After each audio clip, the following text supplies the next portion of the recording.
रमजान वो संविधान, रमजान वो संविधान 10 मिनट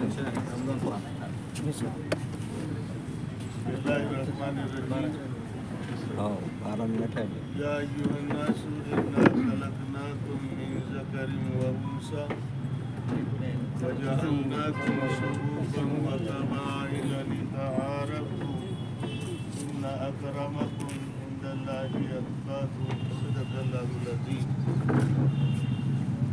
या अत्यंत सुखकारी आनंददायी अशा कार्यक्रमाच्या प्रसंगी आणि जो आजचा विषय आहे कुराण आणि संविधान आपलं, किंवा असं म्हणता येईल इस्लाम आणि बाबासाहेब आंबेडकर। तर सुरुवातीला मी कुराणाची एक ओवी आपल्या सर्वांसमोर ठेवतो। आपण जाणतो की कुराण अरबीमध्ये आहे। या आयतीचा अर्थ असा आहे की लोकांनो, अल्लाहचं म्हणणं आहे, ईश्वराचं म्हणणं आहे की लोकांनो जाणून असा की आम्ही तुम्हा सर्वांना एकच पुरुष आणि एकाच स्त्रीपासून निर्माण केलेलं आहे। तुम्ही सर्व एकाच जोडप्याची संतती आहात, म्हणून तुम्ही सर्व आपसामध्ये बंधू भगिनी आहात, समान आहात।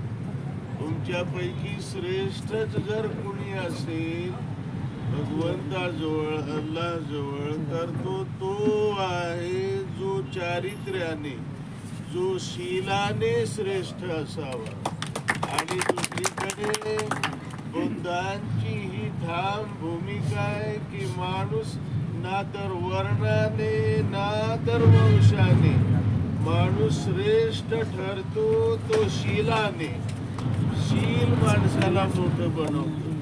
आता या शीलाच्या संदर्भात, चारित्र्याच्या संदर्भात जर आपण रोजांकडे पाहिलं तर कुराणामध्ये रोजांचा जो उद्देश आहे तो तकवा हा सांगण्यात आलाय। लअल्लकुम तत्तकून।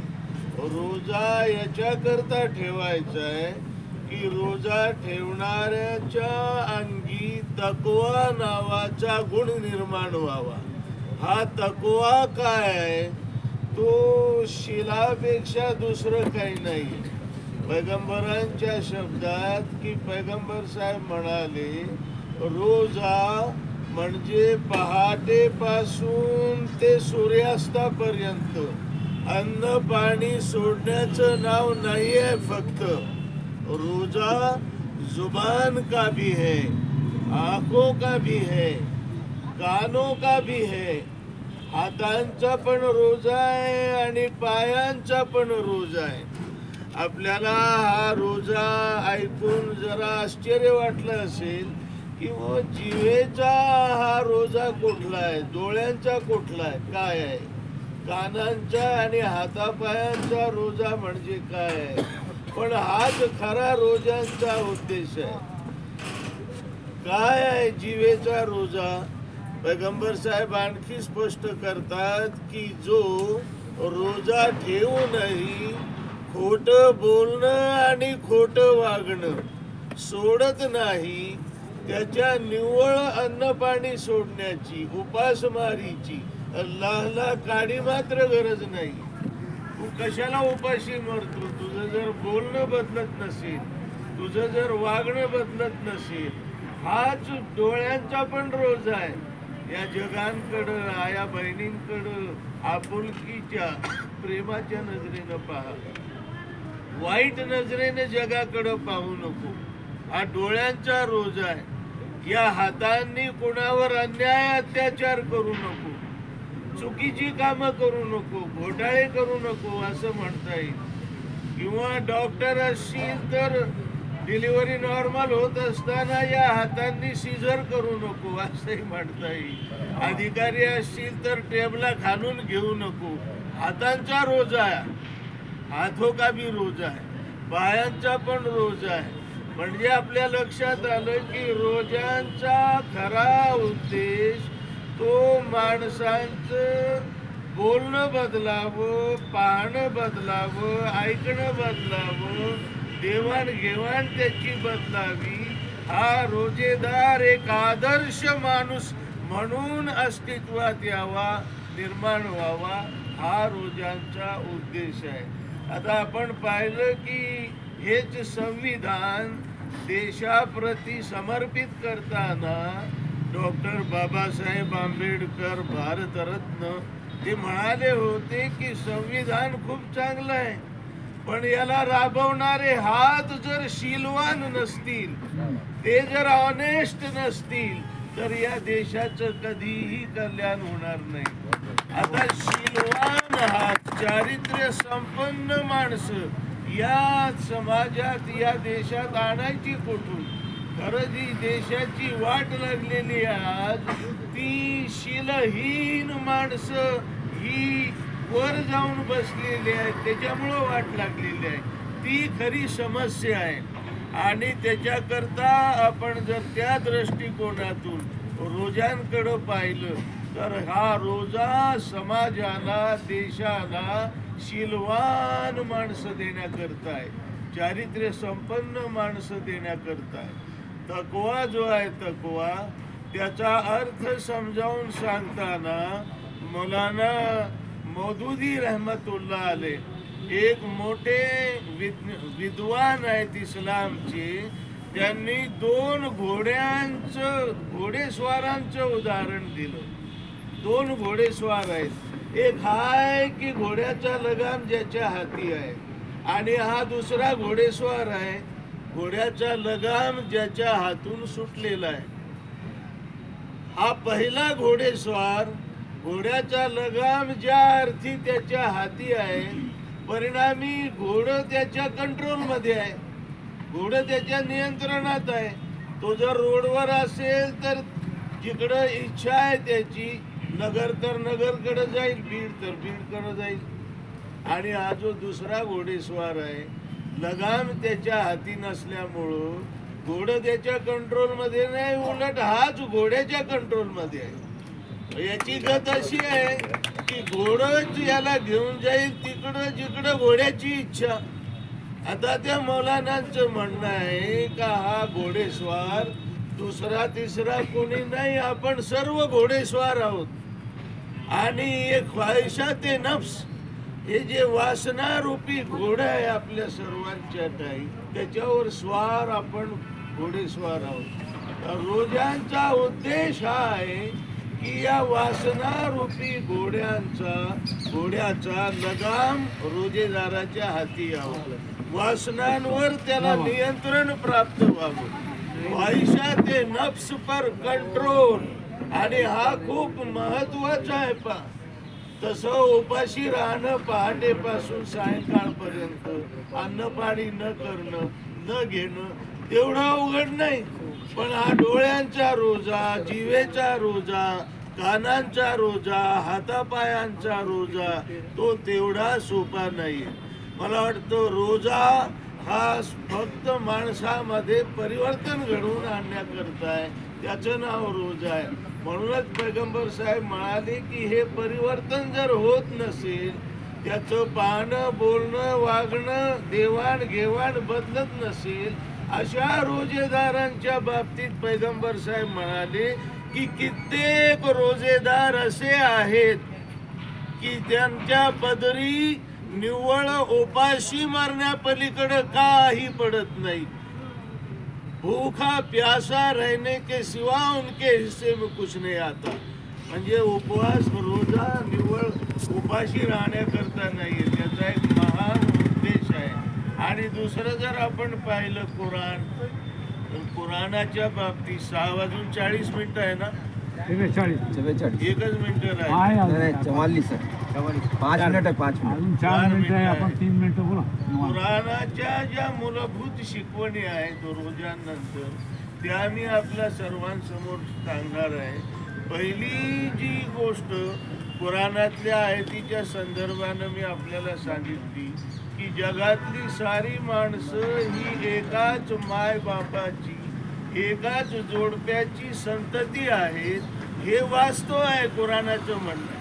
आपण सर्व एका मायबापाची लेकरं आहोत, म्हणून बंधू भगिनी आहोत. आणि आपल्या संविधानाची भूमिका काय आहे, त्याची जी मूलभूत तत्व आहेत, स्वातंत्र्यानंतर समता, बंधुभाव आणि न्याय, तर ही समता आणि बंधुता ही कुराणाची मूलभूत शिकवण आहे. ती कुराणाची आयत मी आपल्या सर्वांसमोर ठेवली. आणि मुस्लिम त्याला म्हणतात ज्याचं कुराणावर ईमान आहे.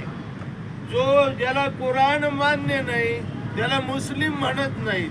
आता कुराणाची जर भूमिका असेल की हे सगळे बांधव, मग ते दलित बांधव असोत, मग ते बौद्ध बांधव असोत, ख्रिश्चन, जैन, 18 पगड जातीचे असोत, हे सगळे एका मायबापाची लेकरं आहेत, अशी जर भूमिका कुराणाची असेल तर माझं म्हणणं असं आहे की जर मुस्लिमाला हे मान्य नसेल की हे सगळे माझे भावंड आहेत, तर तो मुस्लिम नाही. त्याचा इमान जो आहे तो कुठेतरी कमजोर आहे, तो इमानधारक नाही तो. कारण कुराणाची भूमिका त्याला मान्य नाही. त्याला समता आणि बंधुभाव मान्य नाही. समता आणि बंधुता कुराणाचा पाया आहे आणि संविधानाची ही मूलतत्व आहेत, मूलतत्वांमध्ये आहे. आपण पाहिलं तर संतांची भूमिका सुद्धा वेगळी नाही आहे. तुकोबांचं म्हणणं आहे भेदाभेद भ्रम अमंगल. कुठं त्यांनी म्हटलंय अवघी एकाचीच वीण तेथे कैचे भिन्ना भिन्न. म्हणजे संत सुद्धा सांगतायत की आपण सर्व बंधू भगिनी आहोत, समान आहोत. कोणी उच्च नाही आणि कोणी नीच नाही आहे. आपण सर्व समान आहोत. आणि रोज प्रतिज्ञा देखील आपण करतो ना शाळा कॉलेजेसमध्ये, भारत माझा देश आहे आणि सारे भारतीय माझे कोण आहेत. प्रतिज्ञा, प्रतिज्ञा का मतलब है कसम. मतलब हमने एक बार नहीं, 2 बार नहीं, स्कूलों में डेली रोजाना कसम खाई है कि सारे भारतीय माझे बांधव आहेत.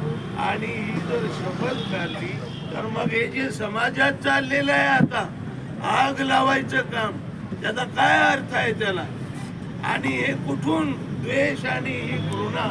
जर आपण शपथ खाल्लेली आहे की सारे भारतीय माझे बांधव आहेत, म्हणजे बौद्धही माझे बांधव आहेत, ख्रिश्चन, जैन, हिंदू, मुस्लिम माझे बांधव आहेत, ही शपथ खाल्ली आपण. आणि मग आता द्वेष करायला कुठे स्कोप आहे. हा संविधानाचा गाभा. आणि या पलीकडे जाऊन मी डॉक्टर आहे म्हणून मुद्दाम तुम्हाला सांगतो की आधुनिक विज्ञानाने सुद्धा ही कुराणाची भूमिका मान्य केलेली आहे, संविधानाची भूमिका मान्य केलेली आहे. म्हणूनच तर आज आपण हॉस्पिटलमध्ये इमर्जन्सीमध्ये एका मुस्लिम रुग्णाला बौद्ध बांधवाचं ब्लड देतो. चालतं की नाही ते? चालतं. एवढं फार काय. एखाद्या आहे ना ओबीसी किंवा ज्याला ते लोक खालच्या जातीचा म्हणतात, त्याचं रक्त ब्राह्मण रुग्णाला दिलं इमर्जन्सी, तर त्याला काय खाजो सुटते का? खाजो नाही सुटत. चालतं त्याला. याचा अर्थ वेळ झालेली आहे. आपण मला वाटतं इफ्तारलाची वेळ टाळू शकत नाही. इफ्तार नंतर एक 5-10 मिनिटं बसू. आवाज येत नसेल तर खुर्च्या पुढे घ्या, थोड्याशा थोड्याशा खुर्च्या पुढे घ्या, खुर्च्या पुढे घ्या. एप्रिलला रमजान ईद आहे आणि 11 एप्रिलला आपल्या सर्वांना ठाऊक आहे की राष्ट्रपिता महात्मा ज्योतिबा फुलेंची सुद्धा जयंती आहे. आणि या दोन्ही बाबी, एक तर रमजान ईद आणि दुसरं महात्मा फुलेंची जयंती, या दोन्ही पण संयुक्त साजरी करण्याचं आम्ही पारनेरला ठरवलेलं आहे. आणि फुलेंवर आपल्या सर्वांना माहीत असलं पाहिजे. ज्योतिरावांनी पैगंबरांवर पोवाडा लिहिलेला आहे, बऱ्याच कमी लोकांना माहिती. जहामर्द मोहम्मद अशा नावाचा पोवाडा महात्मा फुल्यांनी पैगंबरांवर लिहिलेला आहे. एक तर शिवरायांवर पोवाडा लिहिला त्यांनी आणि हा दुसरा पोवाडा पैगंबरांवर लिहिलेला आहे. या पोवाड्यामध्ये पैगंबरांचं गुणगान करताना फुले म्हणतात, कोणी नाही श्रेष्ठ, कोणी नाही दास, जात प्रमादास खोडी बुडी, मोडीला अधर्म आणि मतभेद, सर्वात अभेद ठाम केला. पैगंबरांचं जे कार्य आहे की जात पात श्रेष्ठ कनिष्ठ हे सगळं मातीत धुळीत मिळून टाकलं, नष्ट करून टाकलं आणि सर्वात अभेद ठाम केला. आपण आता एक लाईव्ह चित्र पाहिलं नमाजचं, त्याचं वर्णन करताना एका शायरानं म्हटलंय, एक ही सफ में खड़े हो गए महमूद अयाज, न कोई बंदा रहा न कोई बंदा नवाज. सफ म्हणजे ही लाईन होती, सफ खांद्याला खांदा लावून, काळा पण गोरा पण, श्रीमंत पण गरीब पण आहे ना. मराठी भाषा बोलणारा असो की उर्दू इंग्लिश कोणी असो, याचं चित्र आपण तिकडं पाहतो हजला. 18 सगळ्या जगातून आलेली माणसं, पण सगळा भेद विसरून खांद्याला खांदा लावून एकत्र उभे राहतात. हा बंधुभावाचा प्रत्यक्ष अनुभव, प्रत्यक्ष त्याचा प्रत्यय. तर फुलेंनी जो पोवाडा लिहिला पैगंबरांवर, तो का बरं लिहिला असेल आपण थोडंसं चिंतन करू शकतो.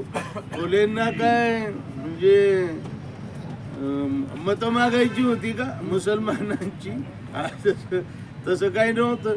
पैगंबरांच्या कार्यामुळं, पैगंबरांच्या ज्या क्रांतीमुळं, त्यांनी जो इन्कलाब घडवला, त्यांनी जे परिवर्तन घडवलं, त्याच्यामुळं महात्मा ज्योतिबा फुले भारावून गेले होते आणि म्हणून त्यांनी पोवाडा लिहिलेला आहे पैगंबरांवर. आपल्याला हे पण ठाऊक असलं पाहिजे की भारतरत्न डॉक्टर बाबासाहेब आंबेडकर बहिष्कृत भारत नावाचं जो त्यांचा पेपर होता त्या काळचा, पैगंबर जयंतीच्या कालावधीमध्ये बहिष्कृत भारताच्या एडिटोरियल्समध्ये, संपादकीयमध्ये पैगंबरांचं गुणगान करायचे. म्हणजे आपल्याला एवढा वारसा आहे सद्भावनेचा, आपल्याला एवढा वारसा आहे परस्पर ग्रेट चांगले संबंध असण्याचा, आणि तो वारसा आपल्याला जोपासायचा या देशामध्ये येणाऱ्या काळामध्ये. या ज्या भारतीय संविधानाच्या मूलभूत शिकवणी आहेत, मग ते स्वातंत्र्य असेल, समता असेल, बंधुता असेल, न्याय असेल, या सगळ्या आता जवळपास धुळीत मिळतात की काय, नष्ट होतात की काय, अशातली परिस्थिती निर्माण झालेली आहे. परस्पर द्वेष वाढत चाललेला आहे. न्यायाची आपण पाहतोय की काय वाट लागलेली आहे. तर या संविधान ज्याला लोक म्हणतायत खतरे में आहे, अशा वेळी या संविधानाला वाचवण्याकरता, किंवा ज्याला आपण म्हणतो की हा जो आपला सेक्युलरिझम आहे, ही जी आपली डेमोक्रॅटिक सिस्टीम आहे, ही जी लोकशाही आहे, या लोकशाहीला वाचवण्याकरता आपल्या सर्वांना एकत्र यावं लागेल, त्याच्याशिवाय गत्यंतर नाही. आणि आपल्याला हे पण ओळखावं लागेल की संविधानाला ज्यांच्यापासून खतरा आहे, अशा प्रवृत्ती कुठल्याही कॉस्टवर सत्तेत येऊ नयेत, याच्याकरता प्रयत्न करावे लागतील. मी फक्त एवढं आवर्जून सांगेल आपल्याला की मूळ कारण आपल्या म्हणजे हे आहे, आपली समस्या ही आहे की विरोधक जरी थोडे असले तरी ते एकजूट आहेत आणि आपण बहुसंख्य जरी असलो तर दुभंगलेले आहोत. त्याच्यामुळं 70% असूनही त्याच्यावर 30% लोक आपल्या पोकाटी बसतात. या 70% लोकांना जोडायचं काम आपल्याला करावं लागेल. कुराणाचा सगळ्यात मोठा महत्वाचा जो संदेश आहे तो आहे इज्तिमाईयत, जमाअतचा. जमात म्हणजे ऑर्गनायझेशन, जमात म्हणजे संघटन. आणि कुराणाची भूमिका आहे की तुम्ही माणसं आहात, तुमचं संघटन असलं पाहिजे. मी तुम्हाला सांगू इच्छितो, पैगंबर साहेब एकदा म्हणाले की ला इस्लाम इल्ला बिल जमा, म्हणजे संघटनाशिवाय इस्लामच नाही. माणसाचा जर संघटनेशी संबंध नसेल, जमातशी तो संबंधित नसेल तर त्याचा तो इस्लाम मान्य नाही. आणि पुढे ते म्हटले की ला जमात इल्ला बिल अमीर. संघटन तर आहे पण त्या संघटनाचं कोणी अध्यक्षच नाही. एकाचं तोंड पूर्वेला तर एकाचं पश्चिमेला आहे.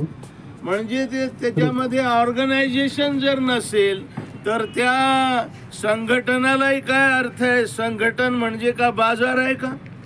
संघटन म्हणजे का जत्रेचं नाव आहे का? जत्रा नाही, वेल ऑर्गनाइज. आणि पुढं म्हणजे संघटन अमीर शिवाय, अध्यक्षाशिवाय नाही. पुढं पैगंबरांनी म्हटलं की अध्यक्ष आहे तो, त्याचं जर कोणी ऐकत नसेल तर त्या अध्यक्षालाही काही अर्थ नहीं. ला अमीर इल्ला बि समा, उसकी कोई सुनता ही नहीं, तो वो अमीर क्या काम का है. और वो सुनना भी बेकार है कि सुनकर लोग इताअत नहीं करते. ला समाता इल्ला बिल बिता म्हटलेलं आहे. म्हणजे संघटन एवढं मजबूत असलं पाहिजे. आपल्याला सगळ्या समाजाला जोडायचं काम करायचे. अगोदर तर बंधुत्वाचा संदेश समाजात बिंबवायचा आहे, रुजवायचा आहे. त्यानंतर आपल्याला जनजागृती करावी लागणार आहे मोठ्या प्रमाणावर. आणि आपलं खूप भाग्य आहे की आपल्या देशाला समतेचा, बंधुत्वाचा, सद्भावनेचा एक महान वारसा लाभलेला आहे. मी फुलेंचा संदर्भ दिला, पैगंबरांवर पोवाडा लिहिला तो, बरोबर ना. फुलेंना पुन्हा शाळेत जे घातलं गेलं, काढलं होतं शाळेतून, हे माहिती आहे सर्वांना. पुन्हा जे शाळेत घातलं गेलं त्याच्यामध्ये मुन्शी गफ्फार बेग यांची भूमिका आहे. आणि आणखी एक ख्रिश्चन मिशनरीचे ग्रस्त होते. या दोघांमुळं ते असू द्या. आज एक आनंदाची गोष्ट होती. आमच्या त्या फातिमाच्या लेकी काही होत्या इथे, त्या रोजा वगैरे असल्यामुळं गेलेल्या आहेत. पण सावित्रीच्या लेकी इथं आहेत. सावित्री आणि फातिमा एकत्र काम केलं की नाही. पहिल्या दिवसापासून सावित्री माईच्या खांद्याला खांदा लावून शिक्षिकेची भूमिका निभावणारी फातिमा बी शेख, उस्मान शेखच्या भगिनी, बरोबर ना. म्हणजे तेव्हा पहा तुम्ही की फुलेंचं आणि पैगंबरांचं जुळतंय. आता फुले म्हणजे काय मामूली हस्ती नाही. भारतरत्न डॉक्टर बाबासाहेब आंबेडकर ज्यांना गुरुस्थानी मानतात ते महात्मा ज्योतिबा फुले, त्यांचं पैगंबरांचं जुळतं. सावित्रीमाईंचं फातिमाचं जुळतं की नाही जुळतं. एकत्र काम करतायत ते. आजही आपल्या समाजाची, काळाची एक ही नीड ऑफ द टाइम ज्याला म्हणू आपण, गरज आहे काळाची, की आजच्या सावित्री आणि आजच्या फातिमाच्या लेकींना आपल्याला जोडावं लागेल. त्याच्याशिवाय गत्यंतर नाही. भगिनींमध्ये सुद्धा जागृतीचं काम करावं लागेल. आणि मला सांगायला आनंद वाटतो की पैगंबरांनी चळवळीमध्ये पहिल्या दिवसापासून, सिन्स व्हेरी फर्स्ट डे, स्त्रियांना सहभागी करून घेतले. पैगंबरांनंतर त्यांच्या चळवळीत पहिल्यांदा जर कोणाचा समावेश झाला असेल तर माहिती आहे, त्यांच्या तत्कालीन पत्नी या फातिमा, हजरत खदीजा रझियल्लाहु ताआला आहे ना, बरोबर. दुसरं कोणी होतं का. नंतर मग पुरुष मंडळी. तर स्त्रियांना बुद्धांनी सुद्धा चळवळी स्थान दिलं आहे ना, पैगंबरांनी चळवळी स्थान दिलं.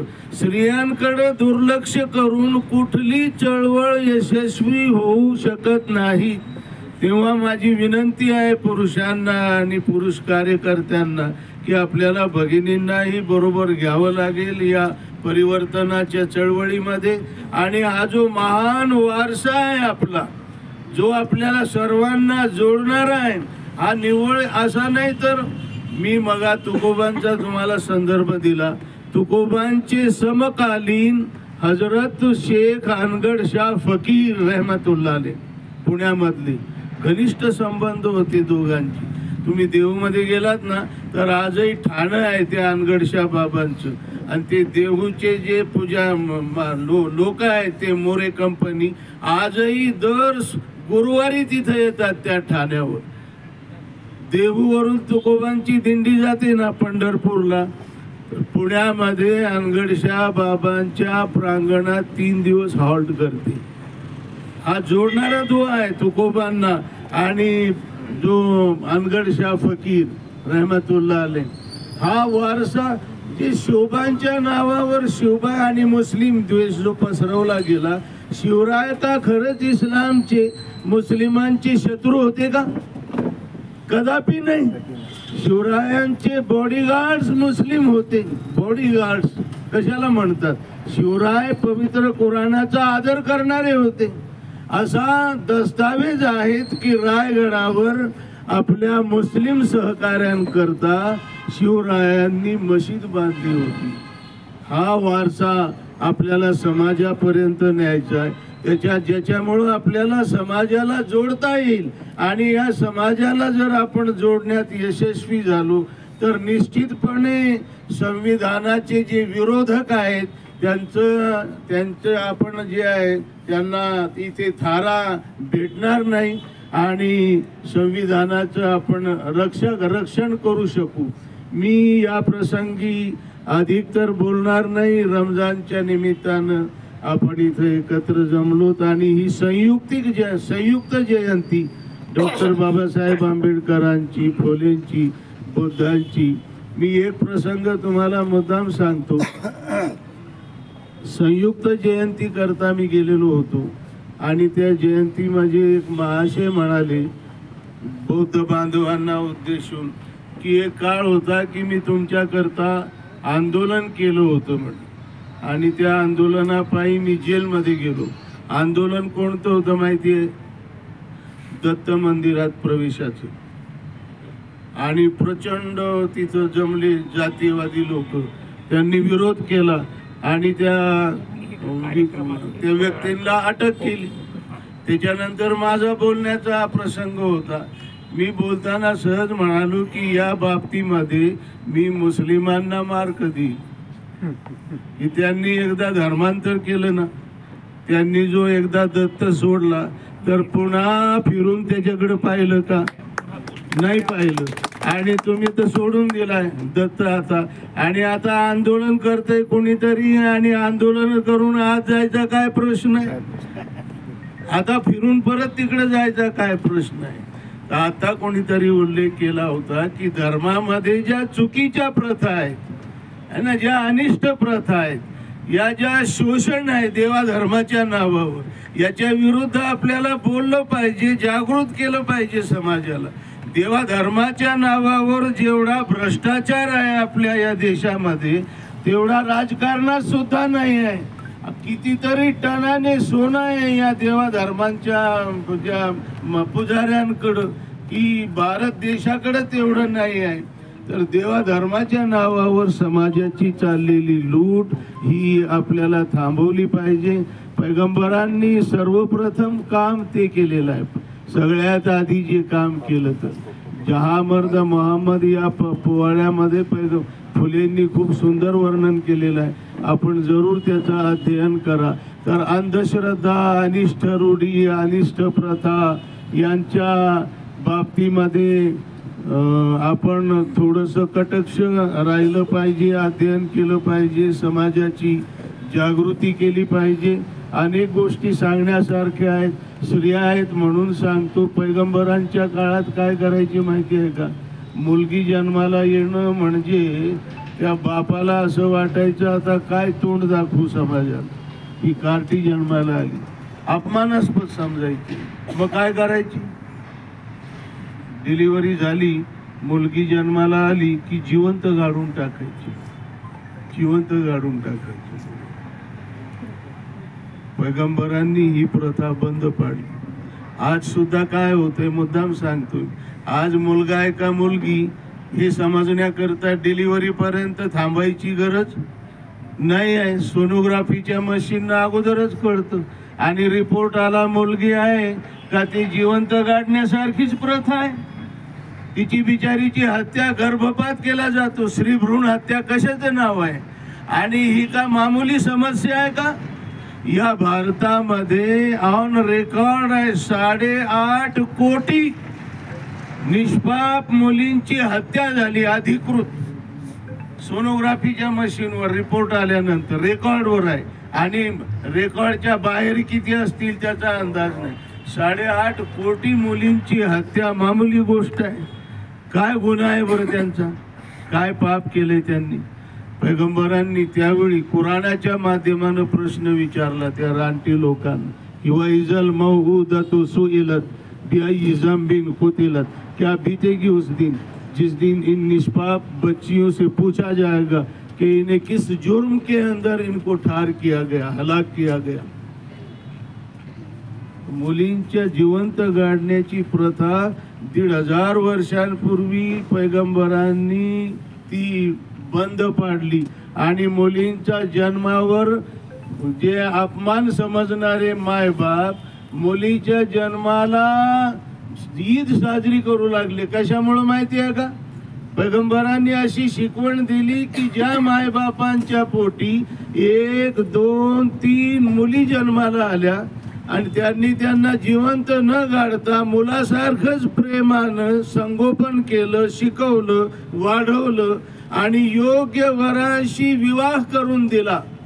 पैगंबर साहेब म्हणाले, मैं उन माँ बाप को जन्नत की जमानत देता, स्वर्गाची वॉरंटी देतो. मुलीच्या जन्मावर नाराज होणारा तो बाप आता आनंद साजरा करू लागला की आपल्याला सर्टिफिकेट मिळालं, जन्नत की जमानत मिल गई. पैगंबरांनी आपल्याला ठाऊक आहे 1,500 वर्षांपूर्वी शिक्षण आहे ना, शिक्षण मुलांवर आणि मुलींवर अनिवार्य ठरवलं होतं. अनिवार्य, जशी नमाज आहे, जसा रोजा मस्ट है ना, फर्ज है ना, ऐसे इल्म का हासिल करना मर्दों के लिए भी और औरतों के लिए भी, लड़कों के लिए भी और लड़कियों के लिए भी फर्ज करार दिया था. फर्ज 1,500 वर्षांपूर्वी शिक्षण अनिवार्य. आणि आपल्याकडं आता फातिमा दिसू लागली, बरोबर ना? सावित्रीबाईं बरोबर पहिली शाळा कधी सुरू झाली? या स्त्रिया इथं कधी शिकू लागल्या?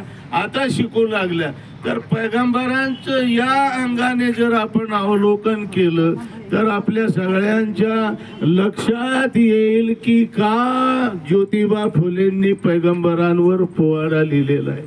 एक संदर्भ तुम्हाला फक्त देतो. राहत कोऑपरेटिव्ह क्रेडिट सोसायटीचे चेअरमन इथं आहेत, शफीबाई म्हणून. काय वैशिष्ट्य आहे बरं या पतसंस्थेचं? पतसंस्था अनेक आहेत, पण ही पतसंस्था व्याजमुक्त आहे, इंटरेस्ट फ्री आहे, बिनव्याजाची आहे, बिनव्याजाचं कर्ज देणारी आहे गोरगरिबांना, गरजूंना, आहे ना. त्याचं कारण काय? 1,500 वर्षांपूर्वी पैगंबरांनी व्याजाला, इंटरेस्टला हराम म्हटलेलं आहे, हराम कुराणामध्ये. आणि 300-400 वर्षांपूर्वी तुम्हाला ठाऊक आहे की संत श्रेष्ठ ज्यांना म्हणतो, जगद्गुरु ज्यांना म्हणतो, त्या संत तुकाराम महाराजांनी वडिलोपार्जित सावकारकीची कागदपत्र कोणत्या नदीत बुडवली? इंद्रायणीत बुडवली. म्हणजे व्याजही सोडून दिलं आणि मुद्दलही सोडून दिली. म्हणजे तुकोबांनी कोणाचं अनुकरण केलं? हे पैगंबरांचं अनुकरण केलंय. राहत कोऑपरेटिव्ह क्रेडिट सोसायटी, त्यावेळी शोषण बंद केलं. ही साधी गोष्ट नाही. या व्याजामुळे शेतकऱ्यांच्या ज्या आत्महत्या आहेत ना, त्याचं मूळ कारण काय आहे माहिती? हे व्याजावर व्याज, व्याजावर व्याज, चक्रवाढ व्याज. मला आमच्याकडे एक शेतकरी होता, त्याने गाईच्या नावावर कर्ज घेतलं होतं, किती 10,000 रुपये पतसंस्थेकडून. करायचं होतं मुलीचं लग्न आणि लावला बँड, भारी बँड लावला मुलीच्या लग्नामध्ये. लग्न वगैरे झालं, पण इकडं बँड चालूच राहिला. ते 10,000, 20,000, 25,000, 40,000, 1,00,000 रुपयाच्या पुढे गेलं. ते शेती विकली त्याने 25,000 रुपयाने. 2-3 एकर होती, ती विकूनही त्याच्या बोकांडी शिल्लकच राहिलं. कुणीतरी खूप सुंदर एक ड्रॉइंग काढलं होतं की एक शेतकरी झोपडीत राहणारा आणि तो उंटाचं पिल्लू आणतो, उंटाचं पिल्लू आणतो, झोपडीत आपलं बांधतो आणि ते उंट हळूहळू छप्पर फाड़ के बाहर मुंडी निकालता है. संसार उद्ध्वस्त. या व्याजामुळे गोरगरिबांचे संसार उद्ध्वस्त झालेले आहेत, व्याजाधिष्ठित अर्थव्यवस्थेमुळे. तर आम्ही देहूला 4 वर्षांपूर्वी राज्य पातळीवरचा एक वर्कशॉप घेतला होता. इंटरेस्ट फ्री इकॉनॉमिकल सिस्टम, व्याजमुक्त अर्थव्यवस्था. आणि राज्यभरातून अर्थकारणावरचे तज्ज्ञांना बोलावलं होतं. आणि या संस्था जे लोक हे चालवत आहेत महाराष्ट्रामध्ये, त्यांच्या चालकांनाही बोलवलं होतं आणि लोकांसमोर एक प्रॅक्टिकल मांडलं की कशी चालू शकते बिनव्याजाची. लोकांच्या डोक्यात प्रश्न आहे, बिनव्याजाची कुठे बँक असते का? कशी काय चालत असते का नाही? तिथं राहत बँकेमध्ये जाऊन पहा. इथे बीडमध्ये मी आपला अधिक वेळ घेणार नाही, पण खरे पैगंबर जर समाजाला कळाले ना, ॲटलिस्ट डॉक्टर बाबासाहेब आंबेडकरांना, फुलेंना, शाहू महाराजांना मानणाऱ्यांना जर खरे पैगंबर कळाले ना, तर निश्चितपणे या देशामध्ये क्रांती होईल. हे सगळे लोक एकत्र येऊन इथे खरा बंधुभाव निर्माण होईल आणि हा भारत देश जगामध्ये एक आदर्श म्हणून अस्तित्वात येईल. ते जे स्वप्न आहे आपल्या महापुरुषांचं, ते जे स्वप्न आहे राष्ट्रसंत तुकडोजी महाराजांचं, कोणतं? या भारतात बंधुभाव नित्य वसुदे देवरची असादे, है ना. या भारतामध्ये बंधुभाव नित्य वसुदे. प्रार्थना केली त्यांनी, पण निव्वळ प्रार्थना केली नाही, प्रयत्न सुद्धा केलेत बरं का. निव्वळ प्रार्थना सिर्फ दुआ से कुछ नहीं होता. खास करून मुस्लिम बांधवांना सांगतो, तुम्ही चंद्र पाहताना दुआ केली ना मुलांनो? अल्लाहू अकबर, अल्लाहुम्मा अहिल्लहू अलैना बिल अमनी वल ईमान, है ना, व सलामती वल इस्लाम व तौफीकी लिमा तुहिब्बू व तरदा रब्बुना व रब्बुकल्ला. आता 10 तारखेला चंद्र पाहून हीच दुआ करणार आणि 11ला ईद. पण ही दुआ काय? ही प्रार्थना काय? ही प्रार्थना के अल्लाह तू सबसे बड़ा है, तू श्रेष्ठतम है. हा चंद्र, ये चांद सारे इंसानों के लिए, सारी मानव जात के लिए अमन व अमान का चांद बनाकर निकाल, सलामती का चांद बनाकर निकाल. सारे इंसानों को सद्बुद्धि दे, वो काम उस राह पर चलने की जो तुझे पसंद है, सन्मार्ग पर चलने की. आणि शेवट आहे की हे चंद्रा, निशंक तुझा आणि आम्हा सर्वांचा निर्माता एकमेव आहे, तो अल्लाह आहे, तो ईश्वर आहे. मला हे सांगायचे मुस्लिम बांधवांना कि आपण प्रार्थना करू कि अल्लाह मेरे खेत में बख्शी गेहूं का पीक आने दे, है ना, लेकिन पेरने का पता नहीं, बोने का पता नहीं, मेहनत मशागत का पता नहीं. अपन दुआ करेंगे अल्लाह ताला कलेक्टर बना मेरे को, हाँ, लेकिन कॉलेज में जाएगा नहीं, स्कूल में जाएगा नहीं, तो दुआ काम आएगी क्या? अपन दुआ करेंगे अल्लाह ये पेशेंट को गुण आन दे, लेकिन दवा खाने में ले जाएगा नहीं, गुण आएगा क्या? किसी चांद देख के दुआ करेंगे कि देश में अमन कायम होने दे, देश को सलामत रख, तो होगा क्या? उसके लिए कोशिश करना पड़ेगी बेटो भाइयों. और आज का ये कार्यक्रम उसी कोशिश का एक हिस्सा है.